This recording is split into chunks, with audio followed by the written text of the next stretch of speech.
Bonjour à tous, je suis Nabou Fall, je suis l'auteur du roman Évasion virtuelle et accessoirement chef d'entreprise, blogueuse et aussi rédactrice en chef d'un magazine qu'on appelle Nabou Love Magazine, magazine anglophone. Alors Évasion virtuelle, c'est un roman avant-gardiste, je dirais, dans la mesure où il s'inscrit dans un contexte très africain et il est positif, il montre une image positive de l'Afrique. On sort des clichés, excision, etc. Mais il traite quand même des sujets de société qui sont assez contemporains, notamment le mariage malheureux, entre guillemets, une femme frustrée qui est dans une relation où elle sacrifie tout pour le mari. Donc, même si c'est heureux, c'est toujours dans un contexte qui est très réaliste. Et c'est l'histoire d'une femme qui va prendre son destin en main suite à une rencontre dans le virtuel.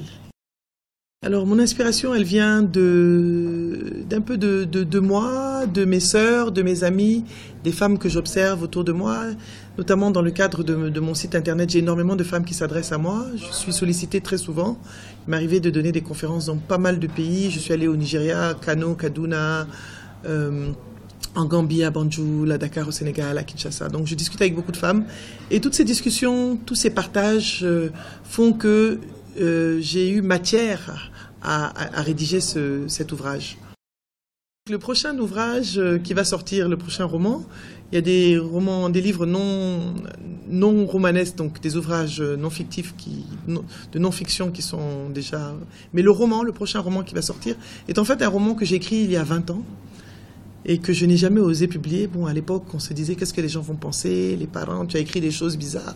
Bon, le poids, toujours le regard de l'autre, hein. On peut pas, on restera toujours des Africains, on sera toujours soumis au regard de l'environnement, on est toujours sous le poids de la famille, de la tradition. Donc le prochain roman, qui est en fait le premier roman, s'appelle Journal d'une vie facile. Et bon, on espère qu'il sortira d'ici la fin de l'année, hein. Il est prêt, bon, on va corriger encore un peu. Je n'ose pas trop changer parce que je l'ai écrit il y a 20 ans, 21 ans exactement. Donc j'étais peut-être beaucoup plus jeune, moins mûre, mais je veux le laisser tel quel. Mon message principal, c'est aller au bout de vos rêves. Ne vous endormez pas dans la torpeur. Sortez de votre zone de confort. Osez être vous-même, osez vous réaliser. Que vous soyez homme ou femme, n'ayez pas peur de vous réaliser, d'être vous-même, parce que souvent, on est souvent porté par le regard de la société, le regard de l'autre. Aujourd'hui, quand on dit à son père, on veut être chanteur, on a plus de crédit qu'il y a 20 ans. Il y a 20 ans, quand on voulait être chanteur ou footballeur, il y a 30 ans, on te disait, mais ça, c'est pas un travail. Nos parents nous ont élevés dans une illusion où, pour être quelqu'un qui réussit, il fallait être docteur, ingénieur, médecin, ce genre de métier. Aujourd'hui, il y a différentes voies de réussite.